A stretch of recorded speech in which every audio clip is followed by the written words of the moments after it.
Hello दोस्तों, आज की कहानी है इश्क का जादू, जिसका ये पार्ट 27 है।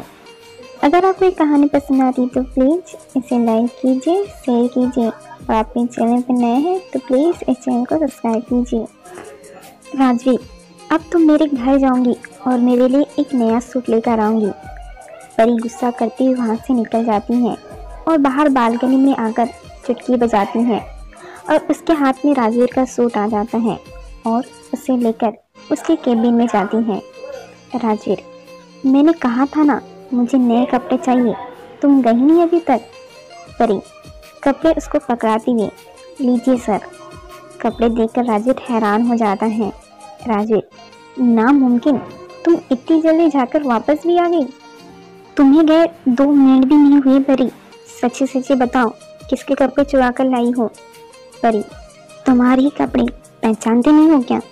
और तुम क्यों मुझे इतना परेशान कर रहे हो? राजवीर, तुमसे तो बड़ा लंबा हिसाब लेना है अभी तक तो।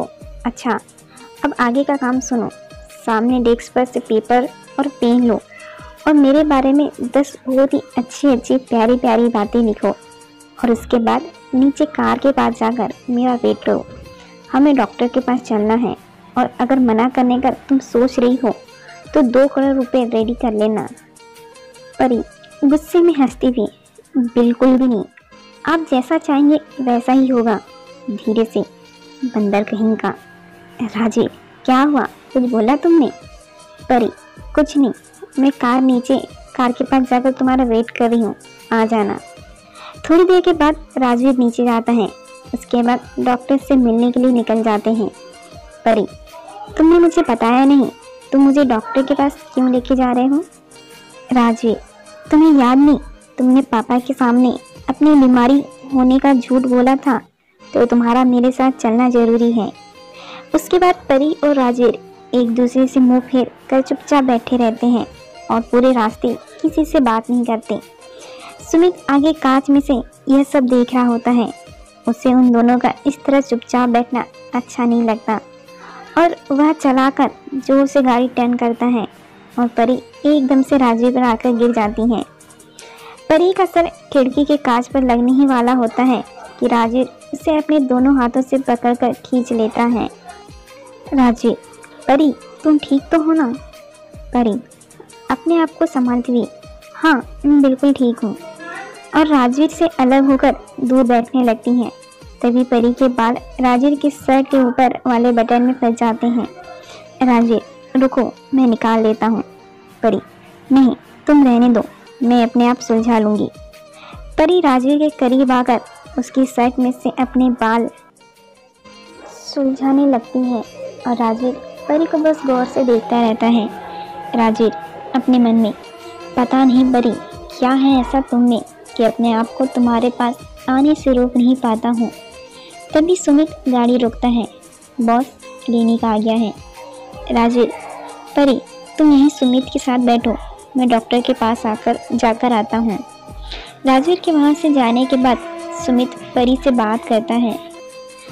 सुमित, परी मैं राजवीर को बचपन से जानता हूँ, लेकिन इतना बदलाव उसने मैंने आज तक कभी नहीं देखा है। परी, क्या मतलब? सुमित, राजवीर की लाइफ में बहुत सी लड़कियाँ आई और गई, लेकिन किसी भी लड़की के लिए वह इतना कभी नहीं बदला। उस दिन बिना सोचे समझे वह आग में तुम्हें बचाने के लिए चला गया, अपने घर को ऑफिस बना दिया। तुम्हें देखते ही उसके चेहरे पर स्माइल आ जाती है। जब से तुम उसकी ज़िंदगी में आई हो, वह धीरे धीरे अपनी बीमारी से भी ठीक होने लग रहा है। बस परी, मैं सिर्फ इतना चाहता हूँ। राजवीर ऊपर से दिखता कड़क है, लेकिन अंदर से बहुत नरम है। तुम उसका साथ कभी मत छोड़ना, केवल एक तुम ही हो जो राजवीर को ठीक कर सकती हो।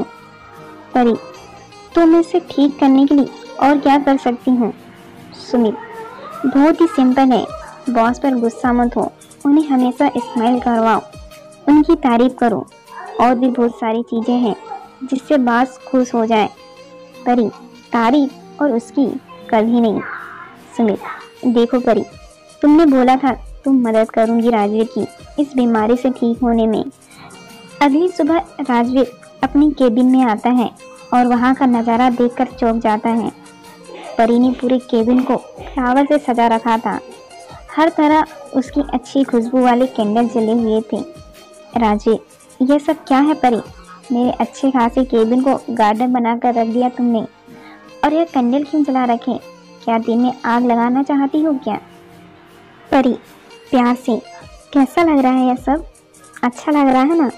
देखो ना राजवीर, तुम कितना थक जाते हो, कितना काम करते हो, सबसे कितना प्यार से बातें करते हो, कितने अच्छे हो तुम। परी की बात सुनकर राजवीर बड़ी बड़ी आंखें करके परी को घूरता है और फिर अपने आसपास इधर उधर देखता है। परी, क्या हुआ? इधर उधर क्या देख रहे हो? राजवीर, नहीं, मैं आसपास देख रहा हूँ कि कौन है। तुम किसको बोल रही हो ये बातें? परी गुस्सा कंट्रोल करके, तुम्हें बोल रही हूँ और किसको बोल रही हूँ? मन में सोचती हूँ, कहाँ फंसा दिया सुमित ने भी मुझे। कैंडल से ज़्यादा आग तो इसके अंदर है। वैसे आज तुमने बहुत ज़्यादा काम किया है, तुम थक गए होंगे, तो तुम कहो तुम्हें तुम्हारे सर की मालिश कर दूँ। राजीव, अच्छा, तो क्या मैं जान सकता हूँ आप मुझ पर इतनी मेहरबान क्यों हो? मुझे आज इतना मक्खन क्यों लगाया जा रहा है? क्या चाहिए बोलो? एक दिन की छुट्टी चाहिए या सैलरी एडवांस में चाहिए? बताओ। परी, ऐसा कुछ भी नहीं है और मैं इतनी भी बुरी नहीं हूँ। जितना तुम मुझे जानते हो, मैं तो बस दिल से तुम्हारे लिए कुछ अच्छा करना चाहती थी। राजवीर, ठीक है, अगर कुछ अच्छा करना चाहती हो तो आज रात मेरे साथ क्लब चलूँगी। परी, क्लब? राजवीर, हाँ, मैं वो टाइम से जा नहीं पाया हूँ, आज मेरा मन है, अगर तुम चाहो तो चल सकती हो। परी, ठीक है, मैं तैयार हूँ। रात को परी तैयार होकर राजवीर के साथ क्लब जाती हैं। वहाँ पर वे लोग बहुत मस्ती करते हैं, डांस करते हैं। राजवीर और परी साथ में डांस करते हुए बड़े प्यारे लग रहे होते हैं। और उस रात उसी क्लब में निहारिका भी आई हुई थी। और जैसे ही उसकी नज़र राजवीर और परी पर जाती है, उन दोनों को साथ में देखकर निहारिका जलन और गुस्से से भर जाती हैं। गुस्से में और क्लब से बाहर आकर निशांत को कॉल करती हैं। निहारिका, मैं तुम्हें कुछ फोटोज़ भेज रही हूँ, कल तक इस न्यूज़ को वायरल कर देना। निशांत अपना फ़ोन चेक करता है। उसमें परी के वह फोटोज़ होते हैं जिसमें वह राजवीर की जैकेट में नीलम का बांस रख रही होती है। निशांत, लेकिन अगर राजवीर को गलती से पता चल गया तो? निहारिका, मुझे बस ये लड़की मेरे राजवीर की ज़िंदगी से बाहर चाहिए, इसे मैं राजवीर को मुझसे नहीं छीनने दूंगी। निशांत, ठीक है, काम हो जाएगा।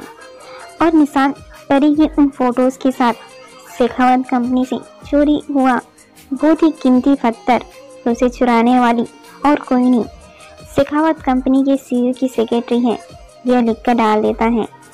यह न्यूज़ आग की तरह हर जगह फैल जाती है। ऑफिस के सभी लोग इस न्यूज़ को पढ़ लेते हैं। अगली सुबह इस खबर से अनजान परी ऑफिस आती हैं। उसके ऑफिस के अंदर आते ही सभी लोग उसे खा जाने वाली नज़रों से देखते हैं और उसके बारे में बात कर रहे होते हैं। उस वक्त राजवीर और सुमित ऑफिस नहीं आए हुए होते। परी जब अपने डेस्क पर आकर बैठती हैं तो उसके आसपास बैठे हुए सारे लोग उठकर उससे दूर चले जाते हैं। फिर आपस में एक दूसरे से बोलते हैं, अरे इससे दूर रहो, चोर है ये, अपने सामानों को बचा कर रखो, पता नहीं कब क्या चुरा ले। परी अपने आप में, आज हो क्या गया है सबको, कोई मुझसे बात ही नहीं कर रहा है, मेरे आते ही दूर भाग रहे हैं, यह सब मुझे देखकर ही क्यों बात कर रहे हैं। परी से कुछ दूर सामने 4-5 लोग ग्रुप बनाकर परी के बारे में बुराइयां कर रहे होते हैं। एक लड़की, देखो तो कैसे बेशरम की तरह ऑफिस आ गई, दिखने में तो कितनी भोली है और नीयत एकदम चोर वाली। दूसरी लड़की, निशा, मैं तो इसी के पास बैठती हूँ, अब तो मुझे मेरे सामान का ध्यान रखना पड़ेगा, पता नहीं कब क्या चुरा ले। एक लड़का, ये लड़की तो पैसों के लिए मरती है, तभी तो हम में से ऑफिस में से किसी भी लड़के को आंख उठाकर नहीं देखती, पूरा टाइम राजवीर सर के पीछे ही पड़ी रहती हैं। परी अपने पर्स में रखे चीनू को बोलती हैं, चीनू, आज मेरे चेहरे पर कुछ लगा हुआ है क्या, या मैं अजीब लग रही हूँ क्या? चीनू, नहीं तो राजकुमारी, क्या हुआ? परी, सब मुझे देखकर बात कर रहे हैं और कोई मुझसे बात नहीं कर रहा है। चीनू, तो इसमें इतना सोचने वाली क्या बात है? जाकर उनसे बात कर लूं। परी उठकर उन सभी लोगों के पास जाती हैं। सभी लोग आपस में, अरे देखो देखो, इधर ही आ रही हैं, चलो चलो यहाँ से। परी के जाते सब वहाँ से चले जाते हैं और अपनी अपनी डेस्क पर बैठकर चुपचाप काम करने लगते हैं। परी को यह सब बहुत अजीब लगता है। वह किसी को कुछ नहीं बोलती और चुपचाप आकर अपनी चेयर पर बैठ जाती हैं। थोड़ी देर के बाद सुमित और राजवीर आते हैं और लिफ्ट के पास खड़े होकर लिफ्ट का वेट करते हैं। सुमित, बॉस आप रहने दो, मैं लेकर आ जाता हूँ वह फाइल। राजवीर, नहीं रहने दो, कोई बात नहीं, मैं ले लूँगा। वैसे भी आज की मीटिंग हमारे लिए बहुत इम्पोर्टेंट है। सुमित और राजवीर बात कर रहे होते हैं तभी लिफ्ट नीचे आ जाती है और वह लिफ्ट के अंदर जाने के लिए आगे बढ़ते हैं। इतनी देर में रोहन तेजी से भागता हुआ आता है और उन दोनों को धक्का देता हुआ लिफ्ट के अंदर चला जाता है और लिफ्ट बंद होकर ऊपर चली जाती है। सुमित हैरान होकर, यह रोहन को क्या हो गया अचानक से? इसने आपको देखा तक नहीं, कितनी जल्दी में था। राजवीर, लगता है रोहन ने शायद कोई गड़बड़ करी है, जल्दी ऊपर जाकर पता लगाते हैं। सुमित और राजीव फिर से लिफ्ट आने का वेट करते हैं और रोहन ऊपर भागकर ऑफिस के अंदर परी के पास जाता है। रोहन के वहां आते ही सब लोग चुप होकर अपना अपना काम करने लगते हैं। रोहन, परी तुम कहाँ हो कल से? मैंने तुम्हें कितने फ़ोन किए। परी, अरे रोहन तुम यहाँ, good morning. Rohan, good morning बाद में करना परी, पहले यह बताओ तुम कल से कहाँ हो?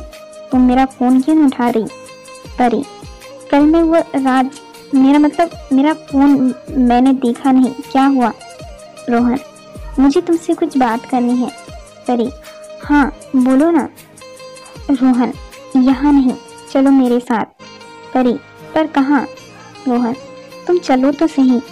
और रोहन उसका हाथ पकड़कर उसे वहाँ से बालकनी में ले जाता है और वह दोनों वहाँ पर खड़े होकर बात करने लगते हैं। और राजीव उन दोनों को देख लेता है। उससे रोहन का यूं परी के हाथ पकड़कर ले जाना बिल्कुल अच्छा नहीं लगता और उसे यह देखकर गुस्सा आता है। राजवीर सुमित को बोलता है, राजवीर, सुमित तुम जाकर परी को बोल दो, अब उसे ज़बरदस्ती ऑफिस आने की कोई ज़रूरत नहीं है, ना ही मेरे साथ कहीं जाने की ज़रूरत है। उसे कहना अगर उसका मन करे तो ऑफिस आए, नहीं करे तो ना आए। सुमित, पर बॉस। राजवीर, मैंने कहा उतना करो। हाँ, केबिन में मेरी फाइल लेकर आ जाना, मैं नीचे गाड़ी में तुम्हारा वेट कर रहा हूँ।